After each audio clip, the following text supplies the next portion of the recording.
আল্লাহ পাক বলেন, বান্দা কারো দরবারে যদি তুমি জায়গা না পাও, অবশেষে যদি আমি আল্লাহর দরবারে যদি ওযু করে আমায় আল্লাহর দরবারে যদি সিজদায় পড়ে যাওয়ার মোনাজাত করে কান্দো, বান্দা তোমারে আমি এত ভালোবাসি আমি আল্লাহ, আর স্থির থাকতে পারি না যদি সঠিকভাবে তওবা করে।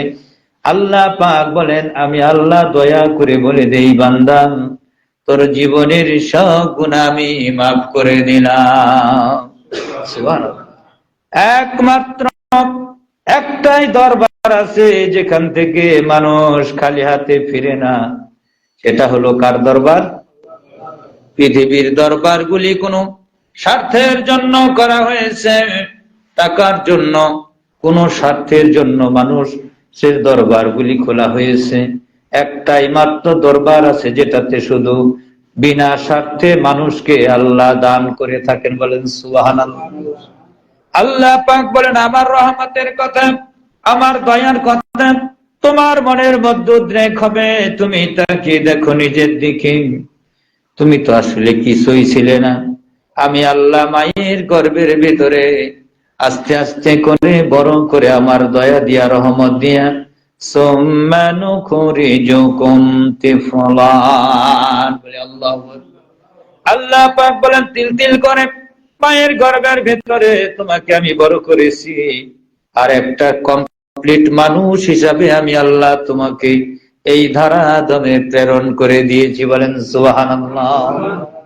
আল্লাহ বলেন, আমার এই দয়ার কথা, আমি যে রহমান, আমার এই দয়ার কথা তুমি যদি স্মরণ করো, তাইলে পরে অবনত চিত্রে বারবার বারবার যার পায়ে সেজদা দিতে হবে তিনি কে? বলেন আল্লাহ। দৈনিক 5 বার যার ঘরে আসতে হবে, যার পায়ে সেজদা বান্দাকে দিতে হবে। এইভাবে যদি আমার দয়ার কথা স্মরণ করে সারা জীবন যদি আমার কুদরতি পায়ে সেজদা দাও, তাও এর শুকরিয়া শেষ হবে হবে আমার ভাইয়ের। এই জন্য আল্লাহ বলছেন, আমি হলাম রহমান। আল্লাহ কি?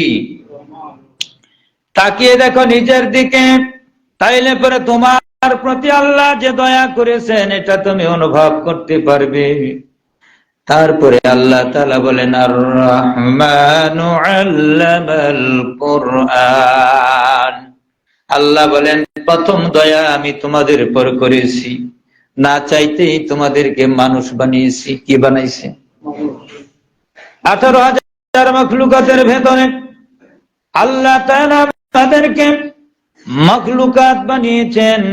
আল্লাহ কোরআনে এটাও জানিয়ে দিয়েছেন, ওয়ালাকাদ কাররামনা বনি আদম। আর শুধু মানুষ বানাই নাই, 18,000 মাখলুকাতের ভিতরে আমি আদম সন্তানকে সবচেয়ে বেশি সম্মানিত করেছি আমার দয়ায়। বলেন সুবহানাল্লাহ। ঠিক কিনা? আল্লাহ বলেন, মানুষ বানায় শুধু দয়া করি নাই, 18,000 মাখলুকাতকে আমি আল্লাহ বানিয়েছি মানুষের তাবেদারি করার জন্য। কার তাবেদারি? মানুষের দাসত্ব গোলামি করে। সারাদিন আপনি একটা গরুর বাছুরকে বেঁধে রেখে দুধ দহন করে নেন, বাছুরটা আল্লাহর দরবারে অভিশাপ জানায়, আপনার বিরুদ্ধে অভিযোগ করে, কিন্তু আমার আল্লাহ তাআলা আপনার বিরুদ্ধে কোনো মামলা লেখে না। ঠিক কিনা? আর ফেরেশতাদের লিখতে নিষেধ করেন। এই কারণে আল্লাহ বলেন, এই পশু জীবকে আমি তৈরি করেছি মানুষের সেবা করার জন্য। কি করার জন্য? এর দুধ দহন করবে আমার বান্দারা, আমার সেই রহমতের দুধ পান করে বান্দার শরীরে শক্তি সঞ্চার হবে, আর ওই শক্তি সঞ্চার করে আমি আল্লাহর গোলামি করবে, ইবাদত করবে, দাসত্ব করবে আমার জমিনে, আমার দিন কায়েমের জন্য বান্দা জান প্রাণে চেষ্টা চালিয়ে যাবে। ঠিক কিনা? আর এই দুধ খায়া, এই রহমতের এই নিয়ামত খায়া শরীর তাজা মোটা তাজা করে আল্লাহর বিরুদ্ধে, কোরআনের বিরুদ্ধে, নবীর বিরুদ্ধে আমরা লেগে পড়ি। আসি না নাই এরকম? এই শক্তি একদিন শেষ হয়ে যাবে। ঠিক কিনা? এই শক্তি থাকবে? এই যৌবন অবস্থা থাকবে না। শিশু ছিলাম, যুবক হয়েছি, যুবক থেকে আস্তে আস্তে আমাদের বৃদ্ধ হয়ে যাচ্ছি। ঠিক কিনা? এইভাবে আস্তে আস্তে করে আমরা বিদায় হয়ে যাব, থাকবে না। কিন্তু অবশেষে হিসাব হবে কি করতে এসেছিলাম আর কি করে চলে গেলাম, ঠিক কি না? আল্লাহ পাক বলেন, কেন আমি মানুষের উপর দয়া করলাম? 18,000 মাখলুকাতের ভিতরে এই মানব জাতিকে কেন শ্রেষ্ঠত্ব দান করলাম? আল্লাহ তাআলা জানিয়েছেন, ইন্নী জাইলুন ফিল আরদি খলিফা। আল্লাহ তাআলা বলেন, সব মাখলুকাতের দায়িত্ব হলো মানুষের সেবা করা। মানুষের কাম হলো, মানুষ হলো আমি আল্লাহর প্রতিনিধি। বলেন সুবহানাল্লাহ। আমি আল্লাহর দায়িত্ব, আমি আল্লাহর বরত্ব, আমি আল্লাহর হুকুমতের কথা, আমি আল্লাহর ক্ষমতার কথা, আমি আল্লাহর দায়িত্বের কথা মানুষেরা মানব সমাজে, সমাজ ও রাষ্ট্রে বিশ্বব্যাপী প্রচার করবে, প্রসার করবে। আমি আল্লাহর আইন কানুনগুলি সমাজ ও রাষ্ট্রে প্রতিষ্ঠা করবে। এটা মানুষের দায়িত্ব। কার দায়িত্ব? না ফেরেশতারা করবে? এই দায়িত্ব পালন করার জন্য, দ্বীনের এই মহান হুকুম পালন করার জন্য আল্লাহ তাআলা মানুষকে এত সম্মান দিয়েছেন, এত সুন্দর করে বানিয়ে মানুষের প্রতি সবচেয়ে বেশি ইহসান করেছেন, ঠিক কিনা? এই জন্য আল্লাহ বলেন, আমি হলাম রহমান। আল্লাহ বলেন, আমি হলাম রহমান।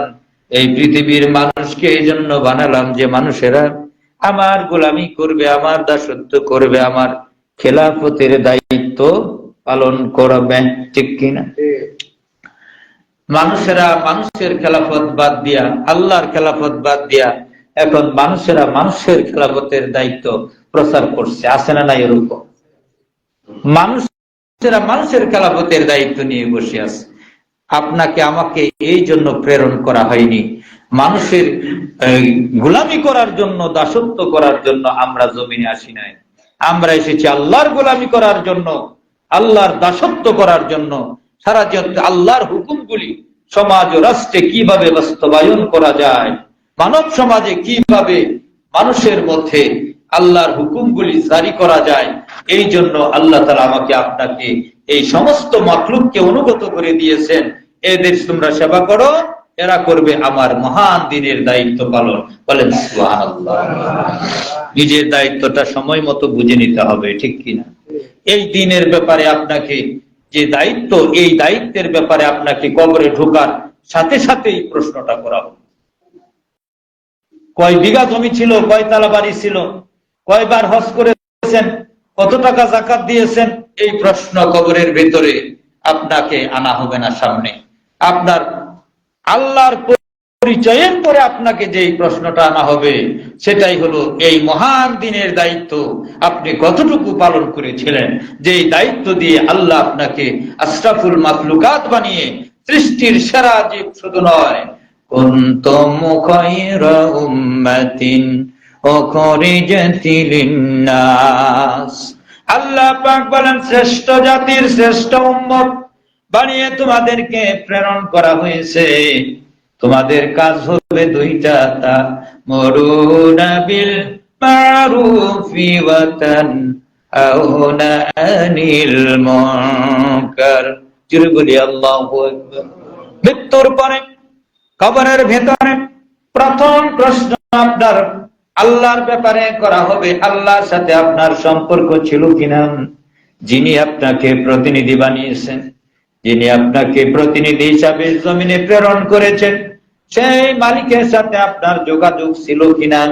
না লাইন কাটি দিয়ে বিচ্ছিন্ন হয়ে আপনি অন্য কারো অনুসরণ করা শুরু করেছিলেন? এই প্রশ্নটা প্রথম হবে।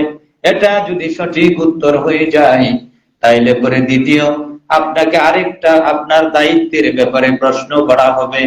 ফেরেশতারা বলবে, ফেরেশতারা দ্বিতীয় প্রশ্নটা বলবেন, ওয়ামা দীনুকা, আদর্শটা কি ছিল?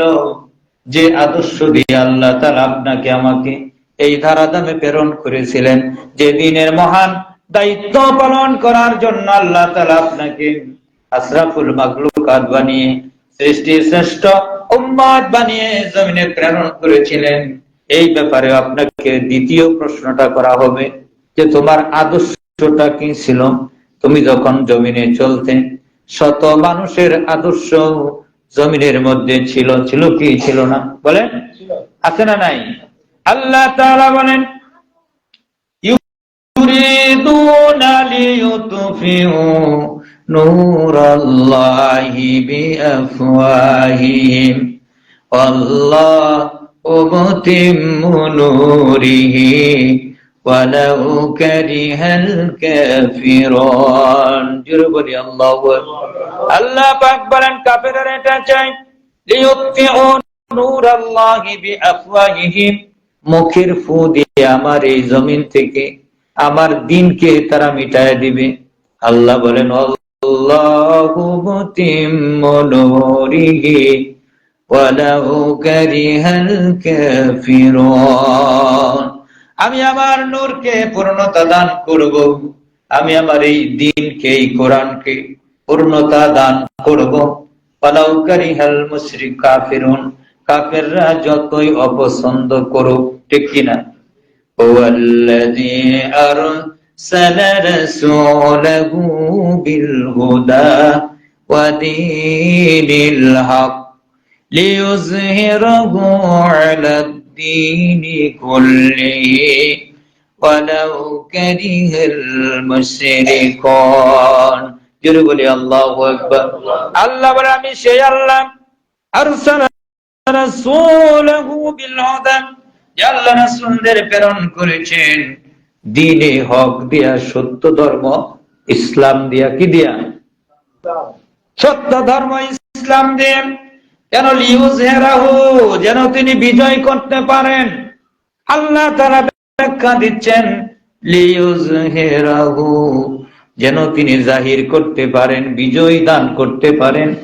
আলাদ-দীনি কুল্লিহি, এই পৃথিবীতে অনেক মানুষের অনেক মতবাদ চলছে, চলছে কিনা? এরা বলছে আমাদেরটা সঠিক, ওরা বলছে আমাদেরটা সঠিক, এরা বলছে আমাদেরটা সঠিক, এই বলে অমুকের সৈনিক, ও বলে অমুকের সৈনিক, এই বলে অমুকের সৈনিক। আসলে আমরা কারো সৈনিক না, আমাদেরকে হতে হবে বিশ্ব নবীর সৈনিক। কার সৈনিক? আপনার রাজি আছেন না বিশ্ব নবীর সৈনিক হতে? রাজি কারা না একটু হাত দেখান। কে বিশ্ব নবীর সৈনিক না আমাকে একটু দেখান হাত। সবাই তো বিশ্ব নবীর সৈনিক, ঠিক কিনা?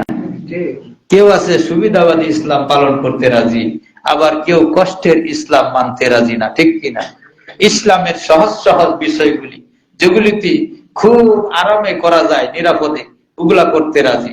নবীর জীবনের অর্ধেক অংশ মক্কার জীবন আর মদিনার জীবনটা কেউ মানতে চাচ্ছে না, ঠিক কিনা? মদিনার জীবনটা অনেকেই মানতে চাচ্ছে না, কারণ এটাতে কঠিন অবস্থা, যুদ্ধ জিহাদ করতে হবে বাতিলের বিরুদ্ধে। কার বিরুদ্ধে? আপনি তো নবীর জীবনের অর্ধেক মানবেন, অর্ধেক বাদ দিতে পারেন না, তাইলে তো আপনাকে কিয়ামতের দিন বিশ্ব নবী উম্মত হিসাবে কবুল করবে না, ঠিক কিনা? আমার ভাইরা, আল্লাহ তাআলা বলছেন লিইয়ুযহিরাহু, এই জন্য আমি রাসূলকে প্রেরণ করেছি যেন তিনি বিজয় করে দিতে পারেন আলাদ-দীনি কুল্লি, সকল আদর্শের উপরে। যত আদর্শ এই জমিনে চলছে, মানব রচিত আদর্শ চলছে, ইসলামী রূপ ধারণ করে, ইসলামী লেবাস ধারণ করেও কিছু বাতিল আদর্শ সমাজ ও রাষ্ট্রে জাহির করার চেষ্টা চলছে, ঠিক কিনা? আল্লাহ পাক বলেন এই সকল মতবাদের বিরুদ্ধে আমার ইসলামকে যেন বিজয়ী করে দিতে পারেন, এই জন্য আমি রাসূলকে প্রেরণ করার উদ্দেশ্যই ছিল এটা। বলেন সুবহানাল্লাহ। একমাত্র উদ্দেশ্যই ছিল এটা, যেন তিনি সকল মতবাদের উপর ইসলাম ধর্মটাকে বিজয়ী করে দিতে পারেন। এটার কারণ কি? এটার কারণ হলো আল্লাহ রাব্বুল আলামিন এটাও জানিয়ে দিয়েছেন, কারণ হলো ইন্নাদ-দীনা ইনদাল্লাহিল ইসলাম। জোরে বলি আল্লাহু আকবার। আল্লাহ পাক জানিয়েছেন এটার কারণ হলো ইসলাম এমন একটা ধর্ম, আমি আল্লাহর পক্ষ থেকে কোনো ধর্ম রেজিস্ট্রেশন নাই, একটা ধর্ম মাত্র নিবন্ধিত, সেটার নাম হলো, বলেন সেটার নাম কি? কিয়ামতের দিন ইসলাম ধর্ম ছাড়া যারা মুসলমান, তারা ছাড়া কোন ধর্মের লোকের সেখানে হিসাব কিতাব হবে না। একমাত্র যারা ইসলামের অনুসারী হবে, যারা মুসলমান হবে, তাদের হিসাব কিতাব হবে।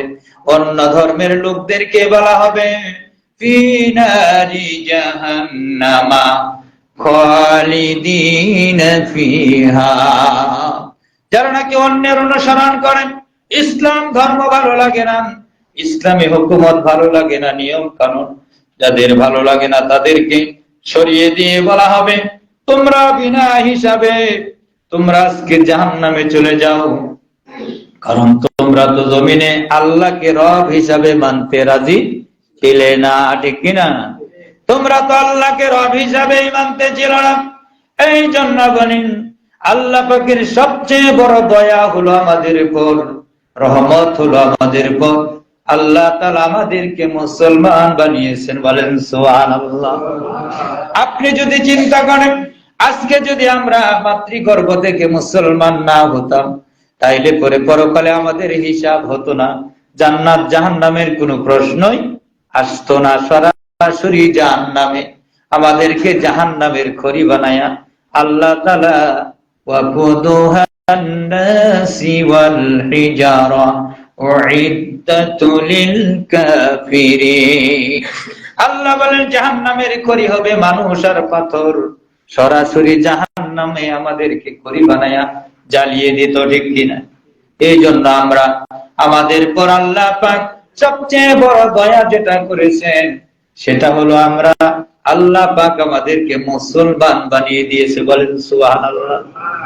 এটা হলো সবচেয়ে বেশি করুণা আল্লাহ তাআলার আমাদের উপর দয়া।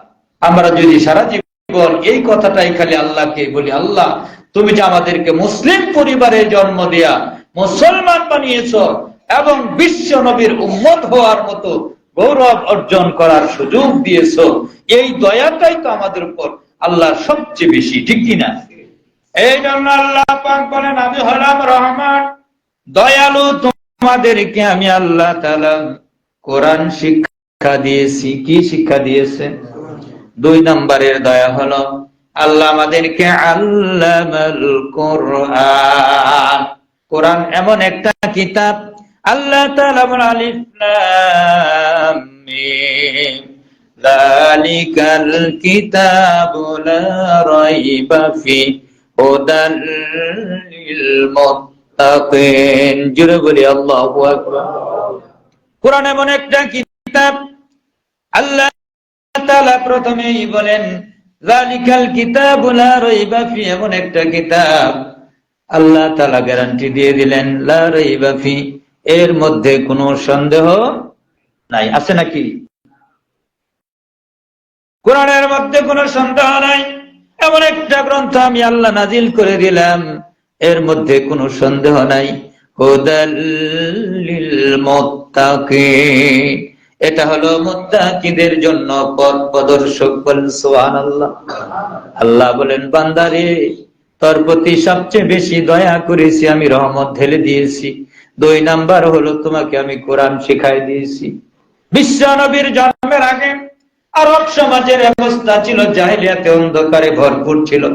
বিশ্ব নবী চিন্তা করতেন এই জাহেলিয়াতের অন্ধকার দূর করার জন্য আমি নবী একা একা গোটা সমাজের মানুষের মধ্যে গুমরাহি আর অন্ধকারে নিমজ্জিত জাতিকে আমি নবী কি হেদায়েতের পথে একা একা পরিচালিত করতে পারবো কিনা। বিশ্ব নবীর মনে যখন এই ধরনের প্রশ্ন উদ্রেক হয়ে গেল, মহান আল্লাহ তাআলা জানে কি জানে না, আল্লাহ তাআলা নবীকে জানিয়ে দিলেন, এ নবী কিতাবুন আনজালনাহু ইলাইকা লিতুখরিজান নাসা মিনাজ যুলুমাতি ইলান নূর। জোরে বলি আল্লাহু আকবার। আল্লাহ তাআলা নবীকে জানিয়ে দিলেন, নবী একটা কিতাব আপনাকে আমি দিয়ে দিলাম, একটা গ্রন্থ আপনাকে আমি দান করলাম, আপনি এই কিতাব দিয়া গোটা বিশ্ববাসীকে অন্ধকার জাহেলিয়াতের অন্ধকার দূর করেন, মূর্খতার অন্ধকার দূর করে মানুষকে শিক্ষিত এবং সভ্যতার আলো দেখাবেন। বলেন সুবহানাল্লাহ। কোরআন আসার আগে মানুষগুলি ছিল জাহেলিয়াতের অন্ধকারে লিপ্ত, ইতিহাস প্রমাণ করে কি করে না? আইয়ামে জাহেলিয়াতে সেই অন্ধকার বিশ্বনবী যেই আলো দিয়ে দূর করেছেন সেটার নাম কি? সেটার নাম হলো আল কোরআন। সেটার নাম কি? এই আল কোরআন দিয়া বিশ্বনবী জাহেলিয়াতের সকল অন্ধকার দূর করেছেন, মানুষের মধ্যে সভ্যতা আনয়ন করেছেন। কি দিয়া? কোরআন দিয়ে। কি দিয়ে? কোরআন দিয়ে। আজও পৃথিবীর মানুষেরা কি কোরআন দিয়ে সেই সভ্যতা, বিশ্ববাসী পৃথিবীর সকল অন্যায়, জুলুম, শোষণ, দুর্নীতি, নির্যাতন মানুষেরা কি কোরআন দিয়ে আনতে পারবে না? পারবে কি পারবে না? যদি শান্তি চাও তাহলে কোরআনের কাছে আসতে হবে। কোথায়? কারো আদর্শ দিয়া শান্তি প্রতিষ্ঠিত করা সম্ভব নয়। মানুষ হয়ে মানুষের সৈনিক হওয়া হারাম। মানুষ হয়ে বলে আমি অমুকের সৈনিক, এই কথা যদি বলে, নবীর, আল্লাহর নবীর উম্মতের দপ্তর থেকে ওর নাম কেটে দেওয়া হবে। কিয়ামতের দিন তাকে ওই লোকের পিছনেই হাসরের ময়দানে তাকে জাহান্নামী, তার নেতা যদি জাহান্নামী হয়, ওর পেছনে তাকে জাহান্নামে যেতে হবে। ঠিক কিনা? এই জন্য সৈনিক যদি হতে হয় বিশ্ব নবীর হতে হবে। কার হতে হবে? সৈনিকটা হতে হবে বিশ্ব নবী। এটা আমার কথা না, দালিলিক কথা। কথা বললে দলিল দিতে হবে। আল্লাহ তাআলা জানিয়েছেন, হ্যাঁ, ওয়া ইন কুনতুম তুহিব্বুনাল্লাহা ফাত্তাবিউনি ইউহিব্বুকুমুল্লাহ ওয়া ইয়াগফির লাকুম যুনুবাকুম আল্লাহু গফুরুর রহিম। জুড়ে বলি আল্লাহু আকবার। আল্লাহ তাআলা জানিয়েছেন, পৃথিবীর মানুষেরা শোনো, আপনি মানুষদেরকে বলে দেন, আল্লাহকে যদি পেতে চাও, আল্লাহর সঙ্গে যদি সম্পর্ক করতে চাও, আল্লাহর ভালোবাসা যদি পেতে চাও, তাহলে তোমাদেরকে যে কাজটা করা লাগবে সেটা হলো বিশ্ব নবীর অনুসরণ করা লাগবে। কার? বিশ্ব নবীর অনুসরণ করা লাগবে। আজকে ফেসবুক খুললেই, অমুক খুললে আমরা দেখতে পারি অমুকের সৈনিক, অমুকের সৈনিক। এমনি বলছে না, মোবাইলটা খুলে দেখবেন আছে না নাই এগুলো। ঠিক কিনা? অনেক কষ্ট লাগে। মানুষ হয়ে কেন মানুষের সৈনিক হবে? মানুষ গ্রহণ করবে নবীর আদর্শ। আল্লাহ বলেছে আমার নবীর আদর্শ তুমি যদি গ্রহণ করে নিতে পারো, আমার নবীর সৈনিক যদি তুমি হতে পারো, তাইলে পরে তুমি যদি গোটা জীবনটা আমার নবীর আদর্শ দিয়ে গড়তে পারো, আমি আল্লাহ কি করব? ওয়ায়াগফির লাকুম যুনুবাকুম আল্লাহু গফুরুর রহিম। আল্লাহ বলেন, যদি আমার নবীর সৈনিক হয়ে যাও, তাহলে আমি আল্লাহ তোমাদের গোটা জীবনের সব গুনাহগুলি মাফ করে দেব। বলেন সুবহানাল্লাহ। আল্লাহ আমাদের মাফ করে দেব, এটা আমরা চাই কি চাই না? আল্লাহ আমাদের মাফ করুক জীবনের গুনাহ, এটা আপনারা চান না? আমরা চাই না? আমরা যদি এটা চাই, তাইলে পরে সৈনিক হতে হবে কার? আল্লাহর নবীর সৈনিক হতে হবে। আর কোরআনের অনুসরণ করা লাগবে। কিসের? কোরআন অনুযায়ী নিজের জীবন, কোরআন যেইভাবে বলেছে আপনার জীবনটাকে সেইভাবে গঠন করতে হবে। বিশ্ব নবীকে আল্লাহ এই কিতাবটা দিয়েছেন লিতুখরিজান নাসা মিনাজ যুলুমাতি ইলান নূর। কোরআন দেখিয়ে দেখিয়ে বিশ্ব নবী আরবের অন্ধকার যেমনি দূর করেছেন, এখন যে নবী নাই, এখন কে পথ দেখাবে বলেন? এখন দেখাবে কারা? নাইবে রসুল। যারা নাইবে রসুল কাদেরকে বলে? হাদিস থেকে প্রমাণ। বিশ্ব নবী বলেছেন আল উলামাউ ওয়ারিসাতুল আম্বিয়া, আল উলামাউ ওয়ারিসাতুল আম্বিয়া, আল আম্বিয়া ওয়ারিসাতুদ দ্বীন। বিশ্ব নবী হাদিসে বলেন আলেমরা হলো আমার ওয়ারিস। বলেন সুবহানাল্লাহ। এখন আপনি আমি তো মৌলবি দেখতেই পারি না। অনেকে মৌলবি দেখলে অন্যদিকে তাকাই থাকে, আছে না নাই? কিছু মৌলবিরও দোষ আছে, খালি পকেটে স্যাপ বই নিয়ে ঘুরে, দেখলেই ধরে ছাতা। ওই মৌলবি দেখলে ওই দিক দিয়ে ঘুরিয়া যায়, ছাতা দেওয়ার ডরে। ঠিক কিনা? এত সাদা সাদি করাও চলবে না মানুষের কাছে, আছে না? দেখ পকেটে এক বই আসতেই আছে, দেখিলে হুজুর 1.5 টাকা 50 পিস, আর ওই বাজারে যাইয়া বাজার করে শাকসবজি কিনে নিয়ে দেবে বাড়ি। এরকম মৌলবি আছে না নাই? মৌলবিরও দোষ আছে। খালি আমি মৌলবি লাগলে ভালো ওইটাও করি না। সবাইকে ভালো হতে হবে, ঠিক কিনা? সঠিক দিনের উপর আসতে হবে মানুষের। আল্লাহ তাআলা আমাদের বোঝার তৌফিক দান করুক।